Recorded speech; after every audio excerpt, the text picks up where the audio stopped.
really close look at FEMA's BRIC grant program. So it's now my pleasure to turn this panel over to Bear Afkhami. He's here, and he's going to guide this discussion with an expert from FEMA, Ms. Camille Crane. Thanks, Bear. Thank you, Laura. Everyone, welcome to FEMA BRIC Grants and Grants Management. Why is this event important? Particularly in my opinion as a mitigation and resilience nerd. Well, with the ever increasing frequency and severity of extreme weather and the impacts of climate change on critical infrastructure, mitigation and resilience programs have never been more critical, no pun intended. One major way emergency management and critical infrastructure programs can address these challenges is obviously with the Building Resilient Infrastructure and Communities Grant Program. Now, we can talk about BRIC for hours and hours, especially myself. I'd love to do that with numerous different workshops. And in fact, there are tons of workshops on YouTube produced by FEMA and the FEMA regions.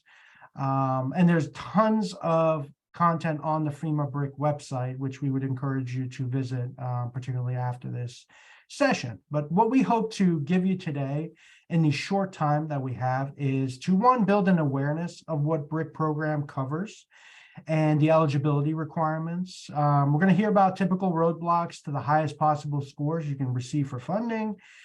And then kind of review the best practices to start to plan and win an award and overcome those obstacles. And finally, we really hope to, in the very short time we have, is to kind of ignite ideas on how you can best use BRIC. And of course, with those goals in mind, what better speaker to have than the FEMA BRIC section chief herself, Camille Crane. A very distinguished speaker for us today. It's a privilege to have you, Camille. I won't go through your entire experience, but needless to say, you probably have 2 decades or more of hazard mitigation and resilience experience. So I will turn it to you, Camille Crane. Please feel free to share your screen. And while Camille does that, I will say we'll have probably 20 or so minutes for questions and answers at the end. So please, as Tom mentioned, use the Q&A feature, and I'll try to get to as many of those as possible. Camille, over to you. Thank you so much, Bear. On my side, it does say I'm showing my screen. So can you see it? Yes, ma'am, you're good. All right, very good. Thank you so much, first, Bear, for that very kind introduction, and to the All Hazards Consortium for both inviting me, but also putting an hour on their agenda for us to talk about the Building Resilient Infrastructure and Communities, or most lovingly called BRIC program. I'm going to try to share, as Bear says, some very kind of basic information about the program and also give you some tips and tricks for being successful in the program and maybe spark your interest. Try to go through this pretty quickly so that we can get to Q&A. And there will be a copy of the presentation inside the chat, I believe, so that you can download these slides later, and hopefully that are informative to you. So with all that preamble, I'll get started. So hopefully you can now see on my first page, which talks about the BRIC guiding principles. So we like to talk about these at start of any kind of presentation. BRIC, if you don't know, came about through the Disaster Recovery Reform Act of 2018. So that piece of legislation changed one of our programs so that we could create BRIC. And what we did first is we went out and did a huge stakeholder engagement. We cared very much about creating a program that was meaningful around the country. And that led to more than 5,000 non-attributable individual comments and more than 70 agency letters, largest stakeholder engagement ever done by FEMA on any effort. And from that, we derived these 6 guiding principles of our program. And so everything we do in our program is built upon these. One is we wanted to support communities' capacity and capability building. We understand to be able to enact kind of infrastructure projects, you need to have a system or a community that has the resources and has the infrastructure itself to do that. So we want to support that. We wanted to encourage and enable innovation. We are very much in a dynamic environment where new project types, new methods to increase natural hazards resiliency are coming online. And so we wanted to be able to support that growth. We wanted to promote partnerships. We understand that no single grant program in the federal government is going to solve all the needs around the country as it deals with being resilient to natural hazards. And so we want to be able to really promote partnerships with communities, working with others, whether it's private industry or other grant programs at the federal, state, local levels. We wanted to enable large infrastructure projects. And so we did things like change the caps in our funding so we could fund up to $50 million projects, which is a lot bigger than we've done in the past. We wanted to maintain flexibility. I love to say that we're a program that is built on continuous improvement. We've changed every year as we are entering or about to finish our application period for the 3rd year of BRIC. It's a really big week in BRIC. Tomorrow closes our application period, which is really important for everyone on this call who might be interested to know. The 22 offering is about shut down with the application period closing down tomorrow, but we are an annual program, so we will come back in 23 with another program. And then provide consistency. We are one of a suite of hazard mitigation assistance programs at FEMA. And so a lot of times at like the states, our state hazard mitigation officers will manage multiple of these programs. So where we could be consistent with those other programs, we try to be so. Every year we set forward our priorities for funding that year. These are our 2022 priorities. So for reference, we are currently in our fiscal year 22 program. That application period opened on September 30th and closes tomorrow at 3 p.m. Eastern time.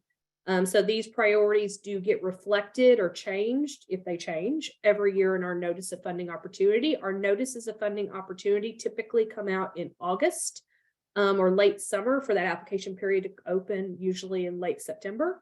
So I'm not tracking right now. We will have many differences for next year, but you never know.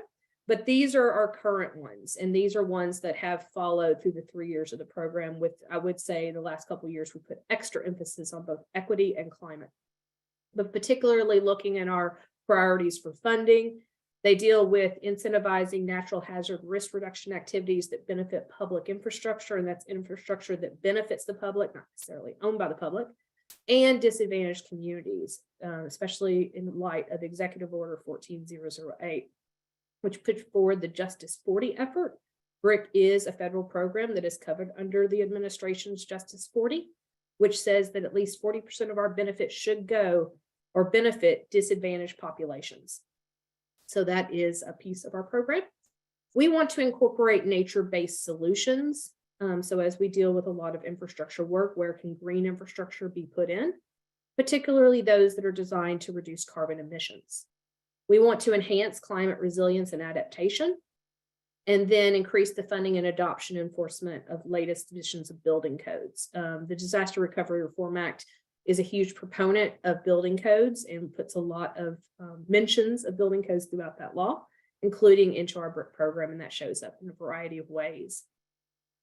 We, of course, prioritize projects that meet multiple of these priorities, and I'll be talking to you a little bit when we talk about how to be successful in the BRIC competition. We have competition criteria, and so to be successful, you need to understand those. You need to be maximizing your points, and they a lot of times they mostly center around these priorities. One of the first things everyone needs to understand is who can apply for the program. So really basic information, but really important information of who actually can put in an application. So the offices that can apply directly to FEMA those are the applicants, include the 50 states, the U.S. territories, federally recognized tribes, and the District of Columbia. Typically, that is the State Emergency Management Office. And inside of that office, they have a state hazard mitigation officer, and those applications funnel through them. So if you think about it, they're the one that make one application for such. I live in the state of Virginia or the Commonwealth of Virginia. So the Commonwealth of Virginia will make one application to FEMA. That will be made up of a series of sub-applications. So the people that can apply as sub-applicants include local governments, tribal governments, other state agencies, and tribal agencies. So they might complete a project sub-application, and then that would be sent to, for example, I live in the city of Alexandria. City of Alexandria may complete a sub-application for a project. Maybe they want to do some wastewater treatment protection or stormwater management detention basin, as an example. They would create a sub-application. They would submit that to the state of Virginia's emergency management, who would then attach it to their application and submit it to FEMA. What you won't see on here is private industry, businesses, citizens, academia, nonprofits. They are not eligible sub-applicants or applicants, but we can absolutely do projects that benefit them or in partnership with them. They just can't be the name at the top of the grant application. A lot of our projects benefit private property, for example, whether it be maybe acquisition or elevation projects to get out of floodplains. One other thing to really is important to note is we talk about barriers to the program. So one of those is cost share. So we have a statutory or legally defined cost share for the program of no more than 75% federal and then 25% non-federal. We do have barriers or variations of that, I should say. One is for economically disadvantaged rural communities, we can offer up to a 90% cost share. And for management costs, we can do 100%. What is important to note is that does not have to be cash. It can be cash, but it also can be that non-federal cost share can be made up of donations. It can be made up of in-kind labor. It can be made up of funding from a variety of different places. So as we talk about, another reason for the importance of partnership is how that cost share is derived. It can be made up of a variety of partners. As I get into kind of the mechanics of the program and the different elements of it, one thing I really want to talk about at the top has nothing to do with the funding, and it is actually a piece of our program that is not financial. So we have the ability in the BRIC program to offer non-financial technical assistance. And one of the reasons I wanted this slide to be so upfront is because this is something, if you had a community that was interested, you still have time to apply by 3 p.m. Eastern tomorrow. So for some communities, we know that getting a grant application may be a bar too high right now. And what they need right now is just hands-on technical assistance. And so what this is it's the ability for FEMA and or our partners to show up on the ground or through Zoom calls or however it might be and offer actual technical assistance to communities in building their resilience to natural hazards so that they might, for example, apply for a BRIC project the next year or the next year. But we see this as an opportunity to really help the communities that are at the lowest capacity. This is not a grant application. It is a survey that you submit online on our website, and it goes directly to FEMA. So it does not have to go through that applicant sub-applicant process. It can go directly from the community to FEMA. And so that's why I say there's still time, because a community could go online right now. It'll probably take them about 10 minutes to complete the survey and they can submit it. As I go to our financial side, so what are the actual grants that we do in the program? This year in 2022, for the application period that closes tomorrow, we have $2.295 billion available. That is a significant increase over the last 2 years. As we are entering our third year, we had $500 million available the first year, $1 billion available the second year. This year we had 2.295. That inside of that 2.295 bucket of funding is basically 3 different individual pots of funding. The first is what we call the state and territory allocation. That is $2 million for every state and territory, plus the District of Columbia, to do any type of mitigation projects, hazard mitigation projects they would like to. That could be either brick and mortar construction projects, or it could be these project types you see on the screen, which are called capacity and capability building activities. We also, the second bucket of funding is what we call a tribal set aside. Because our federally recognized tribes can apply to FEMA as applicants, but they do not have access to a state and territory allocation, we set aside $50 million this year for funding for federally recognized tribes. And the federally recognized tribe, once again, can do the same thing. They can apply inside of that set aside for mitigation projects and or capacity and capability building projects. Capacity and capability building projects consist of 4 different project types. So they are building code projects. As I talked about, that's a priority of the program. So that is the adoption of building codes. If a community doesn't have codes, it's the bettering of codes. So let's say they have a 2015 International Building Code and they want to up that to a 2021. international building code, could be the enforcement of code, or it could be things in the world of building codes that you want to do to increase your BSEGS rating. So BSEGS is a building code effectiveness grading schedule. It's a rating that shows basically how well does a community run a building code department, so we can do things to help achieve a higher score there. Partnerships is a second type of project that we can actually put funding behind. Once again, one of our guiding principles.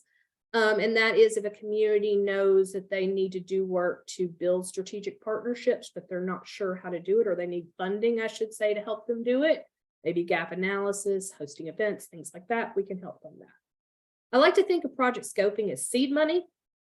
So maybe a community knows they have a risk, like they have flooding, but they're not 100% sure what to do about it. So they're not ready to put in for a construction project.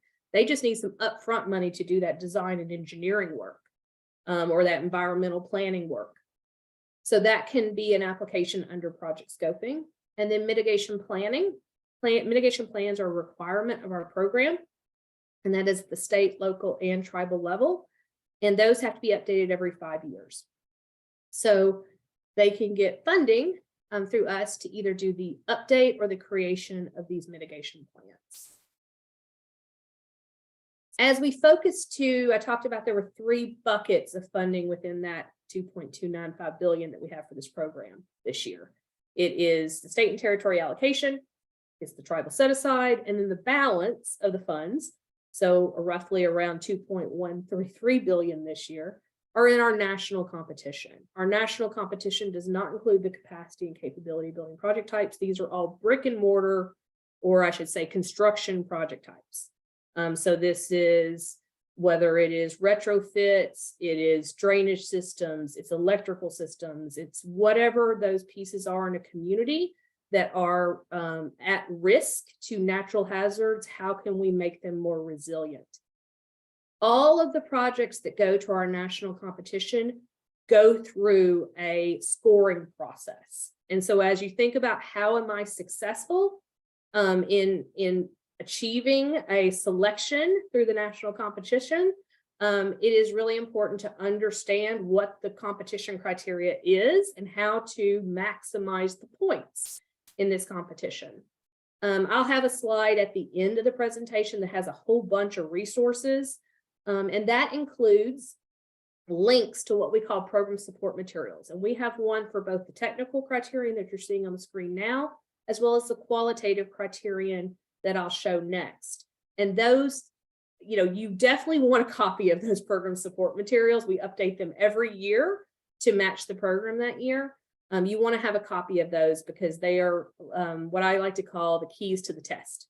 They help you understand how to get all the points. If you look across these criterion, you'll see a lot that you go, okay, I understand why that's a priority, because she talked about it in that slide earlier about the priorities of the program. So you'll see competition criteria centered around if it's an infrastructure project. Does it incorporate nature-based solutions? Does it come from an applicant like a state that has mandatory building code adoption? Does the sub-applicant have a disaster-resistant building code department shown through a BSEGS or building code effectiveness grading schedule rating? We have special points at the end for, I shouldn't say special points. We have points at the end for communities that are designated as underserved, including our economically disadvantaged, our federally recognized tribes. And also for this year's program, we're using the Center for Disease Control's SVI rating. So for really high SVI ratings. As these are all also important to note on the technical criterion, these are all kind of all or nothing, and they're judged by FEMA staff. So they're pretty black and white if you look at the project criterion.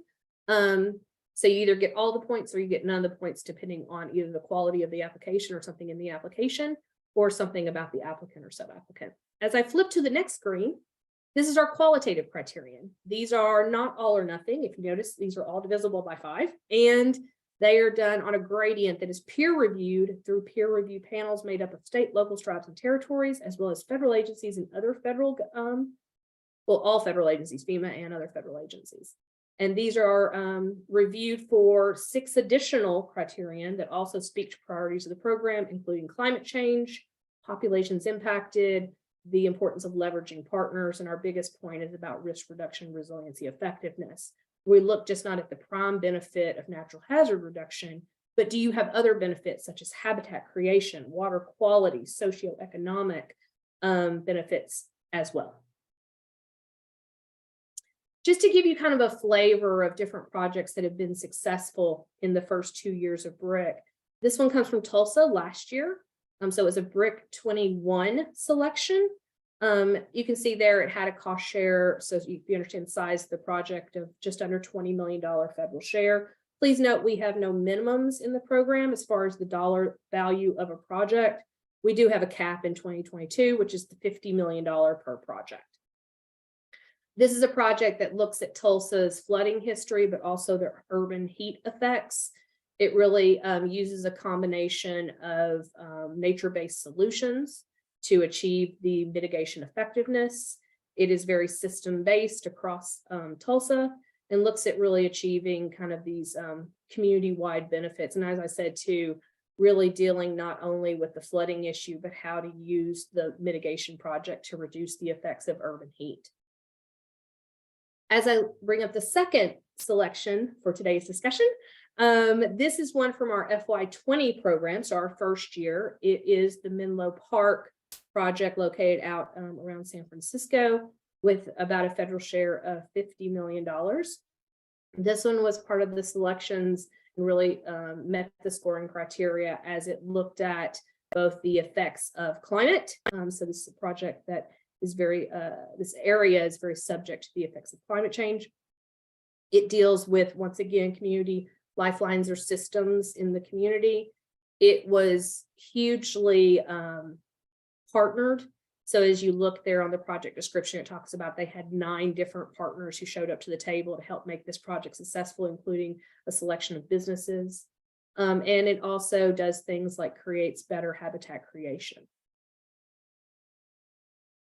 As I talk about barriers or kind of issues with the program that make it hard for communities to sometimes apply, I talked about the cost share. The piece I would like to leave you with is also our benefit cost analysis.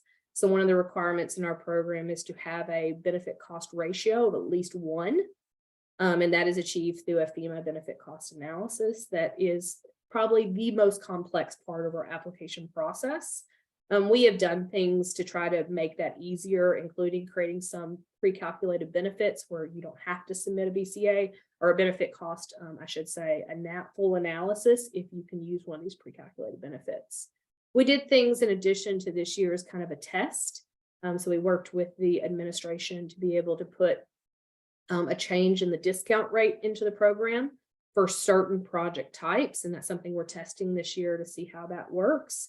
We understand that for some projects, especially around those that deal with nature-based solutions, sometimes achieving the cost benefit of 1.0 at a 0.7 discount or a 7% discount rate can be difficult. So we've added some changes into the program this year to test to see if being able to move part of that down to a 3% discount rate helps.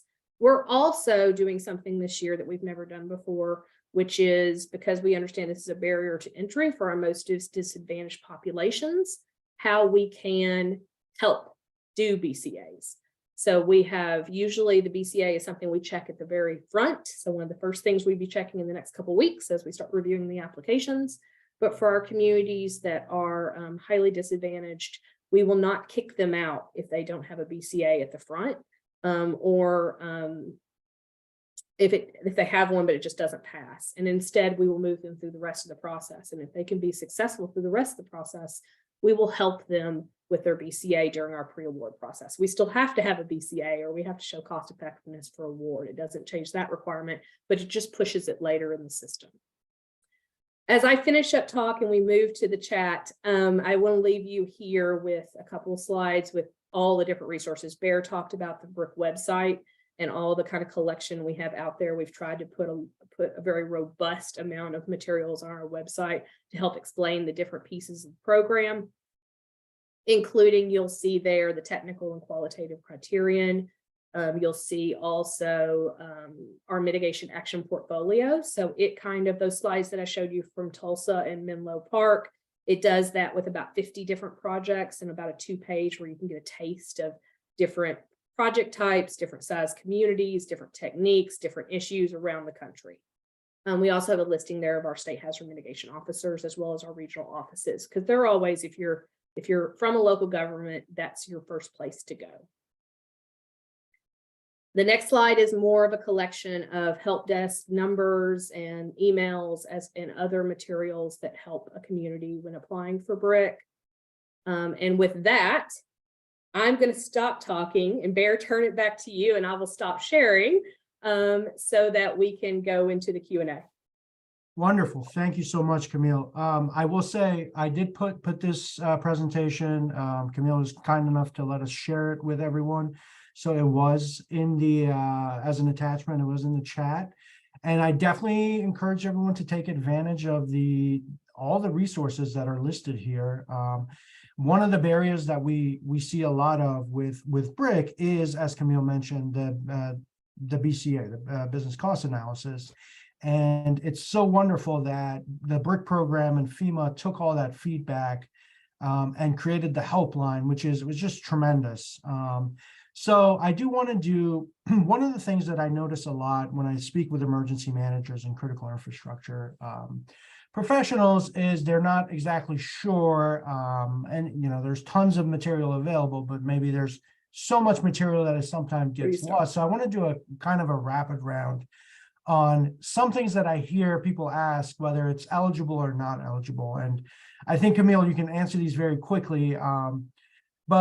So can I use BRIC funds to build a new emergency operations center? No. So one thing we say is we do encourage innovation, which means we do not have a laundry list of here are the things that are eligible and not eligible. Why is an EOC, the building of an EOC, not eligible? It doesn't actually reduce the effects of a natural hazard, right? That's our prime benefit that mitigation projects and BRIC projects must do, is reduce the effects of a natural hazard. One of the things I'd really point to, if you're like, if this is sparking your interest to learn more, if you go on the BRIC website, we also have links to webinars, and that includes our base webinar. And in that, you'll hear me talk about eligibility. And I'll always say it's on a slide that says it's on a blue box to the right. And what does that blue box to the right say? It says at the end of the day, what do projects must be? They must reduce the risk to a natural hazard. They must conform with or align to a mitigation plan. They must be cost effective. They must be environmentally compliant. And they must be built to code. Okay, so as a follow-up, Camille, the reason I asked about the EOC is because it floods all the time when there's a storm. So can I use BRIC funds to possibly come up with a solution to make sure my EOC doesn't flood as often as protected? Yes.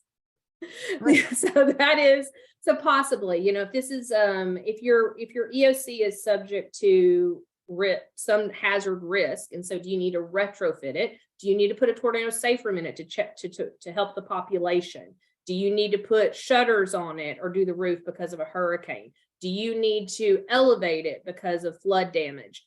Retrofitting, that is a critical piece of infrastructure in your community. We can help keep it safe. Great. Okay, so I had a wonderful resilient project. 1 year ago, it started. It was nature-based, solutions, everything. Super great, kind of falls in line with BRIC. I already had funding for it. But a year ago, the funding dried up. Can I apply for BRIC funds to restart that project? So one of the things, and Bear, let me know if this kind of answers the question, so I want to make sure I'm understanding. One of the requirements is at time of application, you must list where all the funding is coming from. So the BRIC funds will cover, for example, on generally about 75% of the project. And then that 25% is non-federal. And I've got to say, where is that coming from? If for any reason during the implementation of that project, that one of those sources of funds falls out, we cannot do overruns in the program. So, and we also can't fund more than 75%. So I couldn't give additional funding. I could not up that percentage. You would have to find another source of funds. Wonderful. Okay, easy one. Can I buy fire trucks with this money? No. How about this one is a very good one, and I love BRIC because of this. Can I use it to create a hazard mitigation plan or update one? Yes, and incorporation and integration. We really wanted to take that further than what we funded in the past. So not only the creation of the hazard mitigation plans, the mandatory 5-year updates, but maybe you say, you know, in my community, it makes sense to make sure I'm incorporating what I've learned through doing the risk assessment and mitigation strategies and a mitigation plan, and put it into other planning mechanisms in my community, like comprehensive planning, capital use planning, other things. We can help fund that integration and implementation as well. And I think a great example of that, Camille, of an existing BRIC project, I guess, is the state of Massachusetts. They used it to update their mitigation plan and a climate action plan. Is that right? I believe so, Bear. That's correct. Okay. We have at this point about 800 selections across the BRIC program in 2 years. I have trouble keeping track of all of them, but that one is actually an example in our mitigation action portfolio. So yeah. Yep. Okay. So actually, Wendy asked somewhat of a relevant question to this. Wendy wanted to know, would emergency operations or COOP plans be eligible? Not on their just base, not writing basic, because don't have that mitigation planning component. We can definitely, as you talk about integration of plans, like how might a mitigation plan fit into that? But no, not just the creation of COOP or emergency plans. Okay. What's the duration of the projects for BRIC? So we at base have a 36 months, so 3-year period of performance. But I will say this, we understand that large infrastructure typically takes longer than 3 years. So while that is the standard, we have a ability in the BRIC program that if the applicant or subapplicant, when they are making their application, you have to list your work schedule. If you list longer than 3 years and you put a justification of why you need 5 years to complete a project, we can assign if we have review and agree with it, we can assign a longer POP at the front end without going through. I mean, we do have the ability to do 2 12-month extensions, but we can go ahead and assign it what it should be at the front. Wonderful. But typically 3 years. Okay. Next question is another example of why I love how BRIC has been so flexible in adjusting to different hazards. So we talk BRIC primarily for natural hazards, but a good question, Camille, is can I use BRIC funds to address a cyber threat as well? So that is something new we did for the program in 22. This is something new for us in hazard mitigation, but we understand that cyber is a real threat. As you talk about risk in a community, cyber is part of that, and that it is not holistic to maybe mitigate against the risk of natural hazards and not think about cyber. So what we did is, while cyber security activities on their own as standalone projects are not eligible, we did make eligible that if you were going through the process of retrofitting, for example, one of your critical infrastructure, and with that retrofit, you need to upgrade cybersecurity measures, we can fund those as well. So we can fund cybersecurity measures when they are done in conjunction with natural hazard mitigation measures.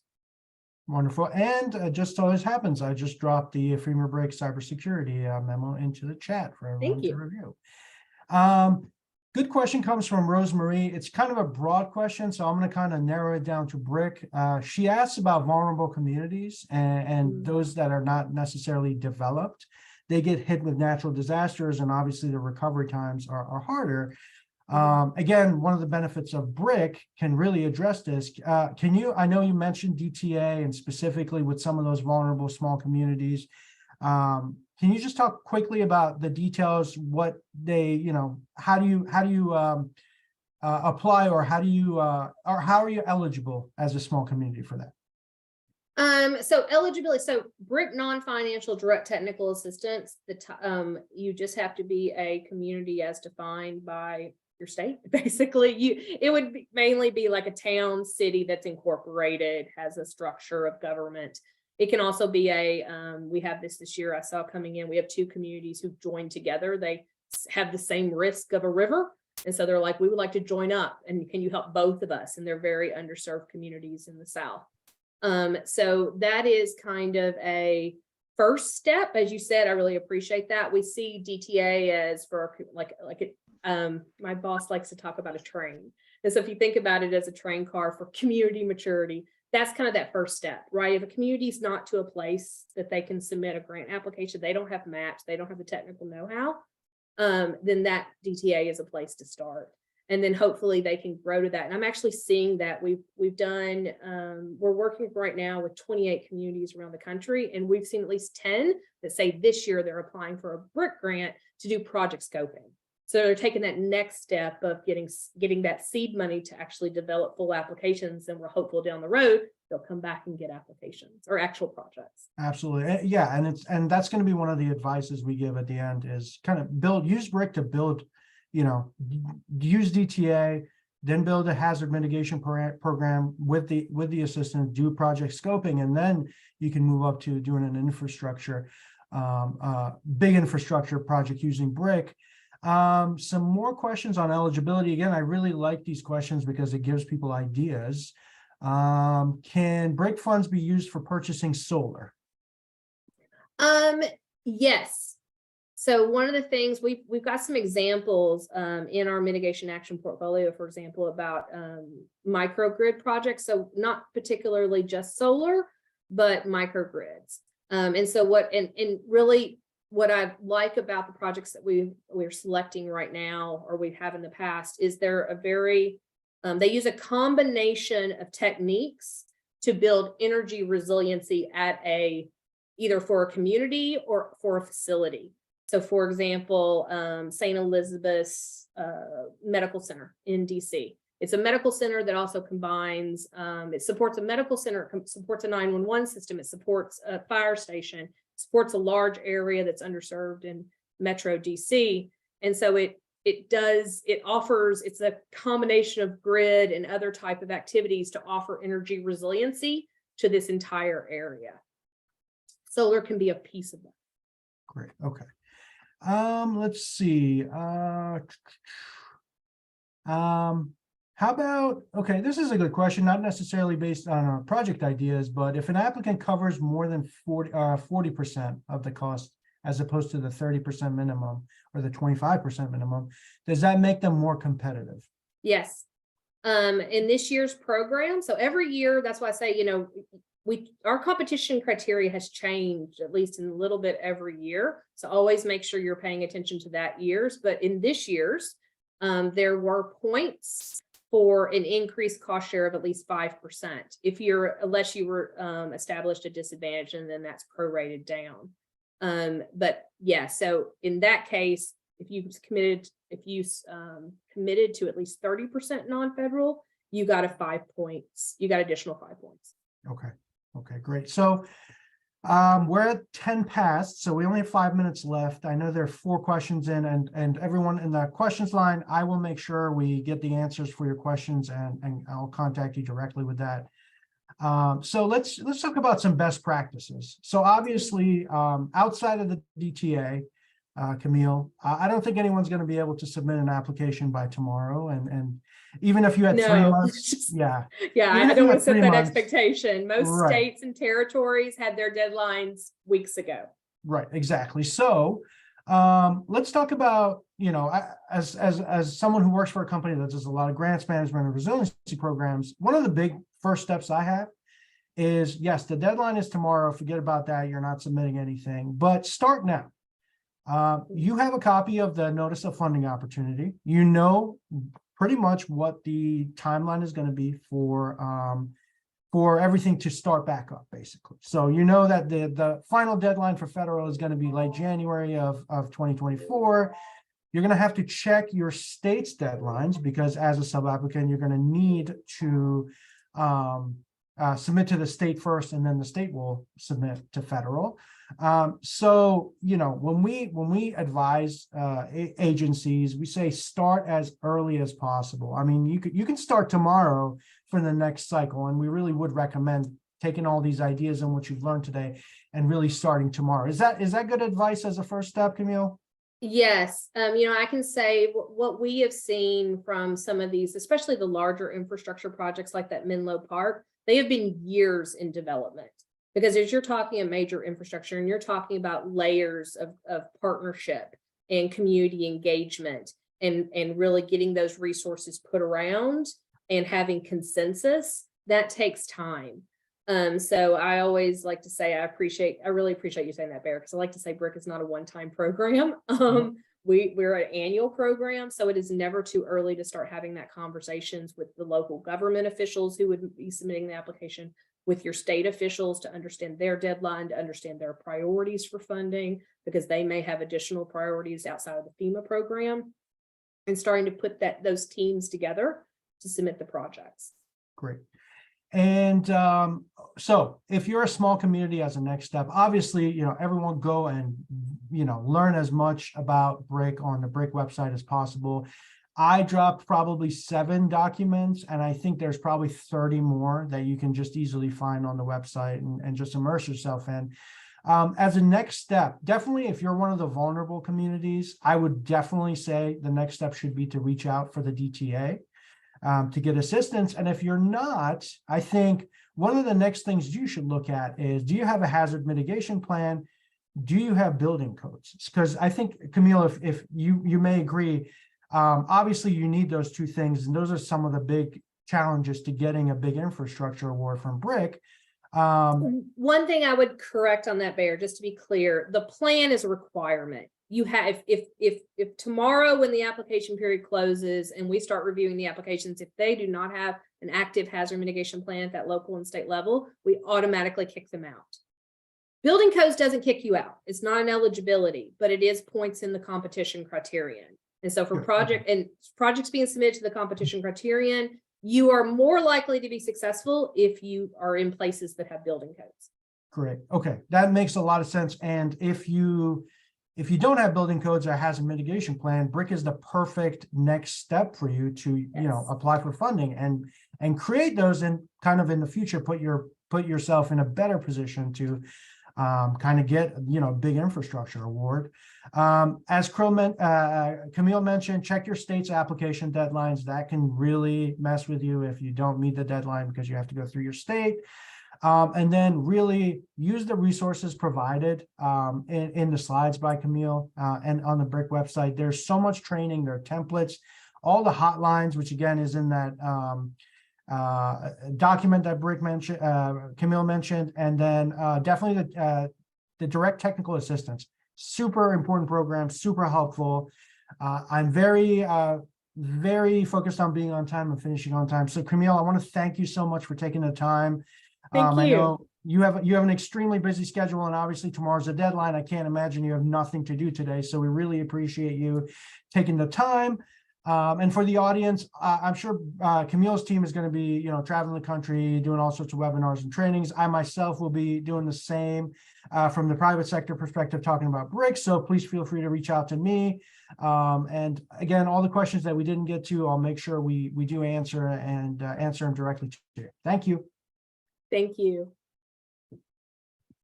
All right. Thank you, Bear. Thank you, Camille. You are both, you bring such deep expertise.